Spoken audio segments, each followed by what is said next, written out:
Dwi'n hoffi'r stori. Brawddeg syml, a simple sentence. Dwi'n hoffi'r stori. I like the story. Let's pair it together with a reason. Mae'r cymeriadau'n gredadwy. Mae'r cymeriadau'n gredadwy. The characters are believable. So we want to put these two statements together with a because. So I like the story because the cymeriadau, the characters, are believable. So here's how we do that. Dwi'n hoffi'r stori achos bod.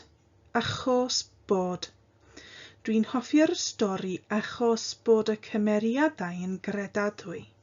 So we're moving mae'r out of the picture and we're putting bod after the word achos, meaning because. Gwrandewch eto, listen again. Dwi'n hoffi'r stori achos bod y cymeriadau yn gredadwy.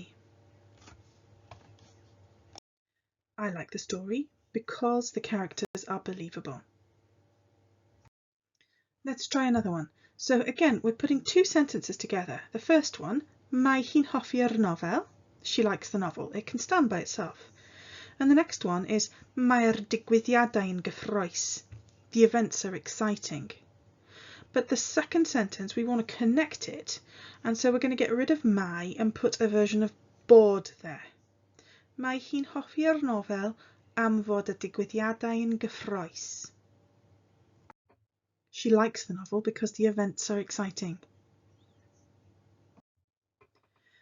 Dwi ddim yn hoffi'r hanes oherwydd bod y diwedd yn wael.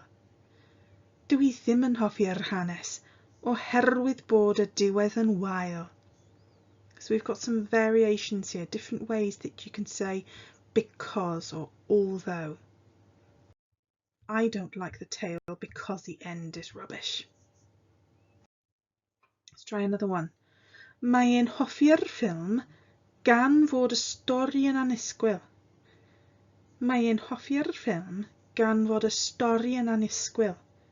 So this is a way of connecting two sentences, two statements together. He likes the film because the story is unexpected. Ro'n i'n mwynhau'r gyfres achos bod y stori yn diddorol. Ro'n i'n mwynhau'r gyfres achos bod y stori yn diddorol. I enjoyed the series because the story was interesting. Notice that we can even do this using that ro'n i and roedd e pattern. We're still replacing it with bod. Roedd hi'n hoffi'r drama bod yr iaith yn anghyfarwydd. Roedd hi'n hoffi'r drama bod yr iaith yn anghyfarwydd. She enjoyed the play, although the language was unfamiliar.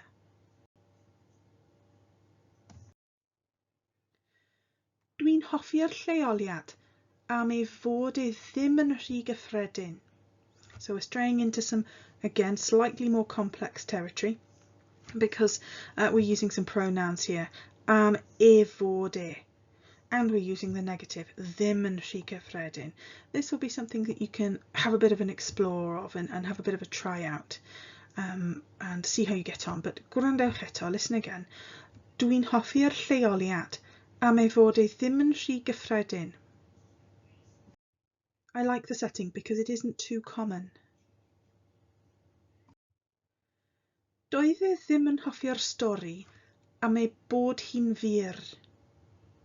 Doedd e ddim yn hoffi'r stori am ei bod hi'n fur. He didn't like the story because it was short. Doedd dim diddordeb gyda hi mewn llyfrau detective. So we're veering off the pattern here, but I wanted to just go back and show that we can use all sorts of things to discuss a topic. So we've been practicing topics generally using one or two patterns, but we can take a pattern from anywhere. So doedd dim is a way of saying I didn't used to have, or she didn't used to have, or he didn't used to have. Doedd dim cath gyda hi. She didn't used to have a cat, or she didn't have a cat. Now we're saying doedd dim diddordeb gyda hi. She wasn't interested. Doedd dim diddordeb gyda hi mewn llyfrau detective. She wasn't interested in detective books. Dwi'n hoffi'r nofel oherwydd bod yr iaith ddim yn rhy anodd. We can use this board pattern with a negative as well. It's quite handy in that way. Dwi'n hoffi'r nofel oherwydd bod yr iaith ddim yn rhy anodd. That second part of the sentence would stand by itself as dydi'r iaith ddim yn rhy anodd. The language isn't too difficult. I like the novel because the language isn't too difficult. I've only gone over a few elements of this pattern. There's lots of ways of connecting clauses together in sentences, and I've given you a few of those in the lesson tables as well, so you can go and have an experiment and a try out. One thing I would just say is don't think too hard about mutations and worry about them. Don't let them stop you having a conversation. If you want to have a chat with somebody about your favourite nofelau or your favourite filmau, go ahead, have a go at am fod or oherwydd bod, and give it a go, and don't worry if you get those mutations mixed up. It's something that you will come across more and more, and the more you try it out, the more likely you are to get it correct. Hwyl am y tro!